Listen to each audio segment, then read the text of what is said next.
नाथ की जय, श्री बाल कृष्ण नाथ की जय, श्री रामचंद्र भगवान की जय, श्री पुरुषोत्तम भगवान की जय, सद्गुरु भगवान की जय।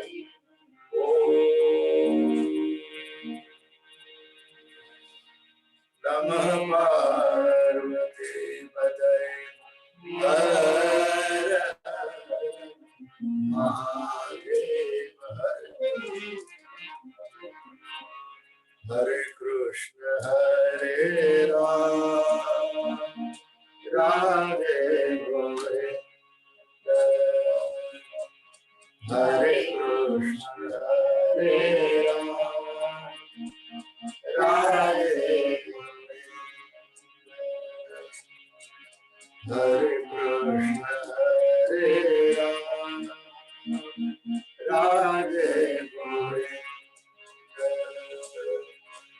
हरे कृष्ण हरे राम राधे गोविंद, हरे कृष्ण हरे राम राधे गोविंद, हरे कृष्ण हरे राम राधे गोविंद, हरे कृष्ण हरे राम राधे गोविंद, हरे कृष्ण हरे राम राधे गोविंद,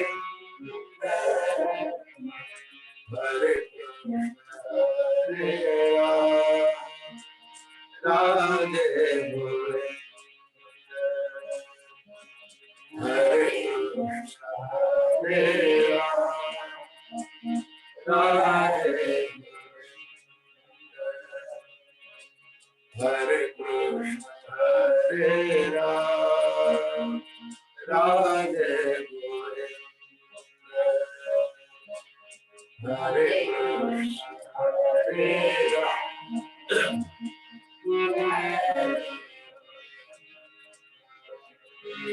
हरे कृष्ण हरे राम राधे गोविंद, हरे कृष्ण हरे राम राधे गोविंद, हरे कृष्ण हरे राम राधे गोविंद, हरे कृष्ण हरे राम राधे गोविंद, हरे कृष्ण हरे राम राधे गोविंद, हरे कृष्ण हरे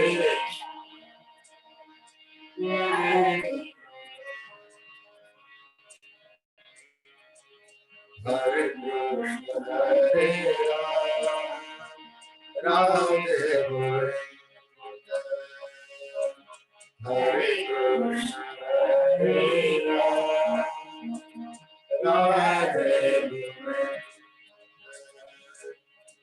हरे कृष्ण हरे राम राधे गोविंद, हरे कृष्ण हरे राधे गोविंद। गजाननं भूतगणादिसेवितं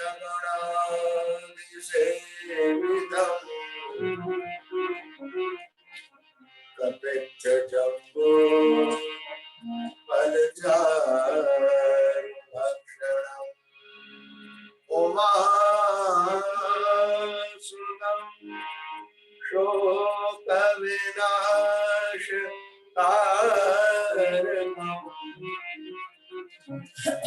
नमामि विघ्नेश्वर पादपङ्कजम्। नमो स्मरन्ताय सहस्रमूर्धये सहस्रपादा शिशिरोपादे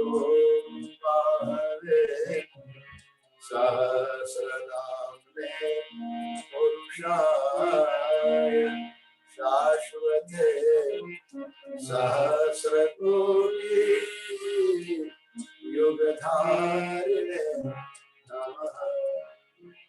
गुरुर्ब्रह्मा गुरुर्विष्णु गुरुर्देवो महेश्वरः गुरुः साक्षात् परं ब्रह्म तस्मै श्री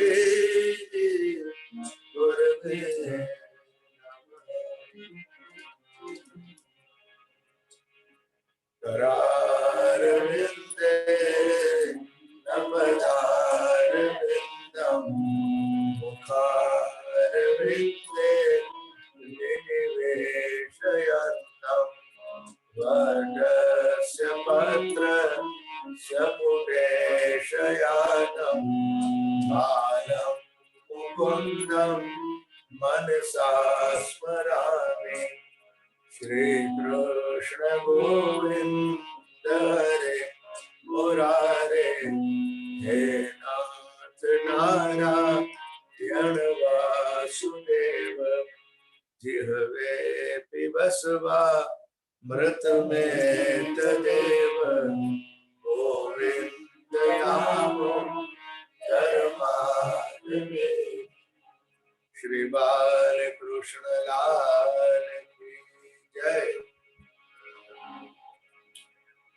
कस्तूरी तिलकं ललाट पटले वक्षस्थले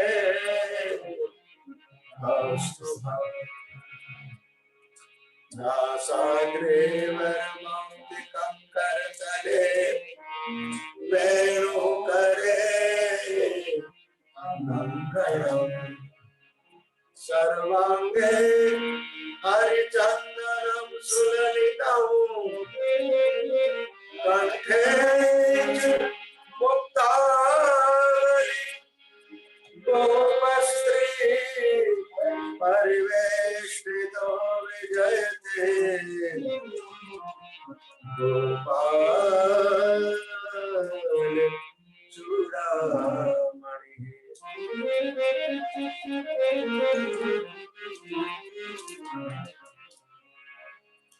कल्याणानां निधानं कलिमलोचनं पावनं पावनं पाथेयं यन्मुक्षो सबदि परपद प्राप्तये प्रस्थितस्य विश्रामस्थानमेकं कविवरवचसां जीवनं सज्जनानां बीजं धर्मध्रुवस्य प्रभवतु भवतां भूतये राम नाम। बोलिए राजा रामचंद्र भगवान की जय। श्री पुरुषोत्तम भगवान की जय।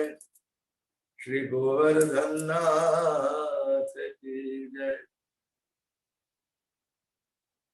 हरि हरि हरि। आइए अब शांत और एकाग्र चित्त से भगवत कथा सामृत का पान करें। जीवन में जो अमोघ अमूल्य सुअवसर प्राप्त हुआ है उसे सार्थक करने का प्रयास करें। श्री नारद पुराण अंतर्गत श्री अधिक पुरुषोत्तम मास के महात्मा की कथा का आज 23वां अध्याय हम सुनेंगे। उसमें चित्रबाहु राजा की कथा आती है। नैमिषारण्य में सूत जी, शौनकादिक ऋषियों से और विशाला क्षेत्र में भगवान नारायण ऋषि नारद जी से ये कथा सुना रहा है। तीसरा संवाद है महाराज गणधर्वा और वाल्मीकि ऋषि के बीच में। राजा ने प्रश्न पूछा, गणधर्वा ने भगवान वाल्मीकि ऋषि से कि हे गुरुदेव, आप कृपा करके अधिक पुरुषोत्तम मास में दीपदान का क्या महात्म्य है, सो मुझे सुनाने की कृपा करें। राजोवाच किं फलं दीपदानस्य मासे श्री पुरुषोत्तमे तन्मे वद मुने श्रेष्ठ कृपया दीनवत्सल। नारायण उवाच इत्थं विज्ञापितः प्राप प्राह वाल्मीकि मुनिसत्तमः प्रवृद्धर्हर्षो राजन् विनीतं प्रहसन्नेव। भगवान नारायण ऋषि नारद जी से कह रहे हैं कि जब गणधर्वा ने भगवान वाल्मीकि ऋषि से प्रश्न पूछा, तब खूब प्रसन्न चित्त से हंसते हुए वाल्मीकि ऋषि गणधर्वा से कहने लगे कि हे राजन, आप राजाओं में सिंह के समान हो। पाप को नाश करने वाली कथा आप सुनिए, जिसके श्रवण मात्र से शब्दादि पंच विषयों का सेवन या ब्रह्म हत्या वगैरह का जो पाप लगा हुआ है, महापाप, उससे इस सुनने से व्यक्ति को मुक्ति मिलती है। पुराने काल में सौभाग्य नगर में चित्रबाहु नाम के एक प्रसिद्ध राजा हुए थे। वे सत्य प्रतिज्ञ थे, महान बुद्धिशाली थे और शूरों में श्रेष्ठ थे। उसका स्वभाव बड़ा सहनशील था, सारे धर्मों के भी ज्ञाता थे और भगवत कथा के बड़े प्रेमी थे। भगवत कथा बार बार सुनने का उनका मन करता था और वे सुनते थे। इतना ही नहीं, उनकी चंद्रकला नाम की पत्नी जो थी, वह भी पतिव्रता थी। वह भी बड़ी भाग्यशालिनी थी और राजा और रानी दोनों भगवत भजन में हमेशा मग्न रहते थे। एक दिन राजा चित्रबाहु ने देखा कि उनके यहाँ अगस्त्य मुनि जी आ रहे हैं। अगस्त्य मुनि का संदर्भ तो आप जानते होंगे, जिस अगस्त्य मुनि महाराज ने 3 बार आचमन करके सारे समुद्र को सोख लिया था। भगवान श्री राघवेंद्र भी हमारे वन यात्रा में अगस्त्य मुनि से मिलते हैं और उनसे रावण वध की सलाह लेते हैं। और ऐसे महात्मा कभी किसी व्यक्ति के घर पे जाए तो ये कितना बड़ा उनका सौभाग्य होता है, आप सोचिए। चित्रबाहु बड़े प्रसन्न हो गए, दौड़ते हुए सामने आए, दंडवत किया, कहा महाराज, आज मैं, मेरा देश, मेरा राज्य, मेरा जीवन और मेरा जन्म सफल हो गया, आज मेरा दिन भी सफल हो गया है आपके पदार्पण से। वैष्णव भक्त कभी हमारे यहाँ पधारे, ये हमारे जीवन की सबसे बड़ी उपलब्धि है। वैष्णव भक्त मिलना बहुत कठिन होता है, राजा ने कहा। वैष्णव ब्राह्मण को आप जितना कुछ दो वो कम है। राजा ने कहा, महाराज मेरी सर्व संपत्ति मेरे परिवार सहित आपको मैं समर्पित करता हूं, क्योंकि आपके जैसे महापुरुष भक्त, भगवान नारायण के भक्त मिलना बड़ी मुश्किल है। मैं अपने आप को बड़ा भाग्यशाली समझ रहा हूं, इसलिए ये सब कुछ आप स्वीकार करें। अगस्त्य मुनि ने कहा, राजन ये आपकी महानता है, आप धन्यवाद के पात्र है और आपकी प्रजा भी धन्यवाद के पात्र है। जिस देश का राजा वैष्णव राजा हो उसी के राज्य में रहना चाहिए। वैष्णव राजा के राज्य में रहने का अवसर न प्राप्त हो तो जंगल में रहना उचित है। जिस तरह से आंख के बगैर शरीर की कोई कीमत नहीं, वृथा है, ठीक वैसे ही ब्राह्मण पढ़ा लिखा न हो तो और वैष्णव न हो तो वो देश भी वृथा है। इसलिए आप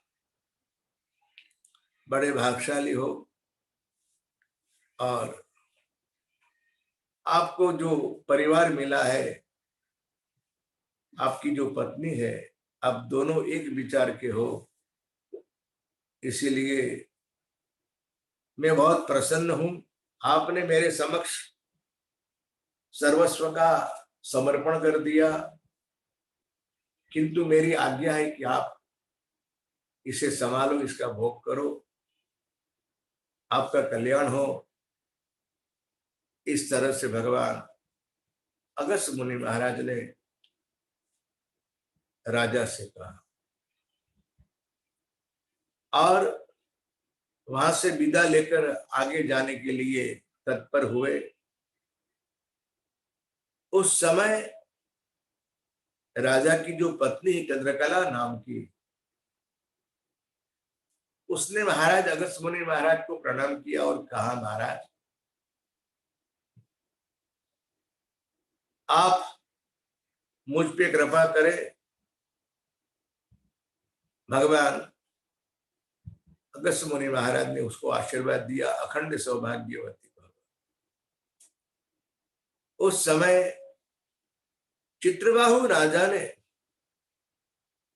अपना मस्तिष्क झुकाकर करबद्ध होकर यानी दोनों हाथ जोड़कर कहा, हे ब्राह्मण श्रेष्ठ, मेरे मन में एक जिज्ञासा है, प्रश्न है। आशा करता हूं आप मेरी उस जिज्ञासा का समाधान करें। मुझे इतना विशाल राज्य मिला, संपत्ति मिली, निष्कंटक राज्य है, इलायक पत्नी मिली, परिवार मिला, ये सारा सुख संपत्ति समृद्धि जो मुझे प्राप्त हुई है वो मेरे किस पुण्य की वजह से हुई है, ये जानने की मेरी इच्छा है। भगवान नारायण ऋषि नारद जी से कह रहे हैं कि जब राजा ने ऐसा पूछा तब इत्थमा वेदितो राज्ञा अगस्त्यो मुनिपुंगवः समाहितमना भूत्वा जगाद नृपसत्तमः। भगवान अगस्त्य मुनि महाराज कुछ समय के लिए समाधिस्थ हो गए और उन्होंने राजा के पूछे हुए प्रश्न के उत्तर में समाधि में जो कुछ देखा वह चित्रबाहु के पूर्व जन्म की कथा भगवान अगस्त्य मुनि महाराज सुनाने लगे। राजन, आपके पूर्व जन्म की कथा आप सुनो। आप स्वयं चमत्कार नाम के नगर के मणिग्रीव नाम के एक व्यक्ति शूद्र वर्ण में उत्पन्न हुए थे। आप महाराज स्वयं पर स्त्री पर बलात्कार, जीवों की हिंसा, दुष्ट चरित्र वाले थे और आप कृतघ्नि भी थे। कृतघ्नि उसे कहा जाता है जिस किसी व्यक्ति ने उपकार किया हो उसके साथ वो अपकार करे। और आपकी यही पत्नी पूर्व जन्म में आपकी पत्नी थी, उसका नाम था सुंदरी। और आप मणिग्रीव और सुंदरी दोनों पिछले जन्म में साथ रहते थे। हाँ, आपकी पत्नी उत्तम स्वभाव वाली थी, पतिव्रता थी, इसीलिए किसी भी समय उसने आपके साथ दुर्व्यवहार नहीं किया। आपके पाप कर्मों से, आपके व्यवहार से, आपके स्वभाव से, आपके परिवार के अन्य लोग, अन्य ज्ञातिजन, आपकी जाति वाले लोग और अगर अन्य नगर के लोग बड़े असंतुष्ट थे, इसलिए उनका व्यवहार आपके साथ बड़ा तिरस्कारपूर्ण रहा।